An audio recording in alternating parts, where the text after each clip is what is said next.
ગોરવા વિસ્તારમાં road line ખુલ્લી કરવા દબાણ શાખા દ્વારા કાર્યવાહી હાથ ધરાઈ હતી। ગોરવા વિસ્તારમાં મધુનગર 4 રસ્તા પાસેથી બાપુની દરગાહથી છેક કરોડિયા બોરિયા તળાવનો રોડ બ્રિજ જે છે ત્યાં સુધી 24 મીટરની રોડ લાઇન ખુલ્લી કરવાની કામગીરી દબાણ શાખા દ્વારા હાથ ધરવામાં આવી હતી।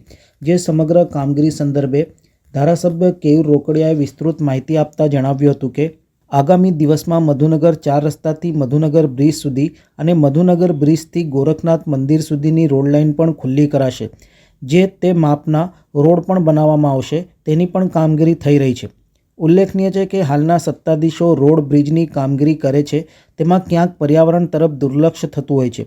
પેવર બ્લોકને મહત્ત્વ આપતા સત્તાધીશો એ ભૂલી જાય છે કે પેવર બ્લોકના કારણે જમીનમાં વરસાદનું પાણી ઉતરતું નથી, માટે વિકાસ થાય ત્યારે પર્યાવરણની મહત્ત્વની બાબતે દુર્લક્ષ ન સેવી નિષ્ણાંતોના અભિપ્રાય બાદ વિકાસ થાય તે જરૂરી છે।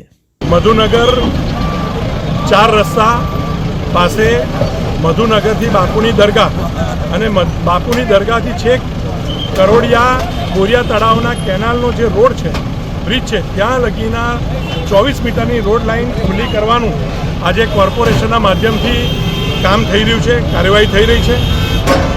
અનેક નાના મોટા દબાણો જે આ વિસ્તારમાં થયા હતા એને દૂર કરવાનું કામ થઈ રહ્યું છે।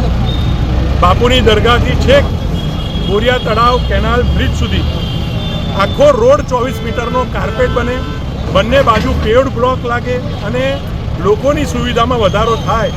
એના માટે જ્યારે રોડ બનાવવાનો કોન્ટ્રાક્ટ અપાઈ ગયો છે ત્યારે આ રોડ લાઇન ખુલ્લી કરીને અમે આ રોડ બનાવવાનો પ્રોસેસ કરી રહ્યા છે।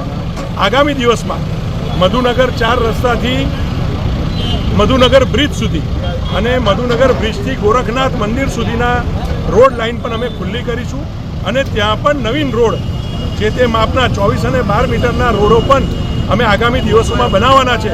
એનો પણ ટેન્ડર પ્રોસેસ હાલમાં ચાલુ છે। સમાચારોના સતત અપડેટ મેળવવા માટે લોકમત ન્યૂઝને યુટ્યુબ ઉપર સબસ્ક્રાઇબ કરો, બેલ આઇકોન દબાવો અને અમારી સાથે જોડાયેલ રહો ફેસબુક, ઇન્સ્ટાગ્રામ અને ટ્વિટર ઉપર।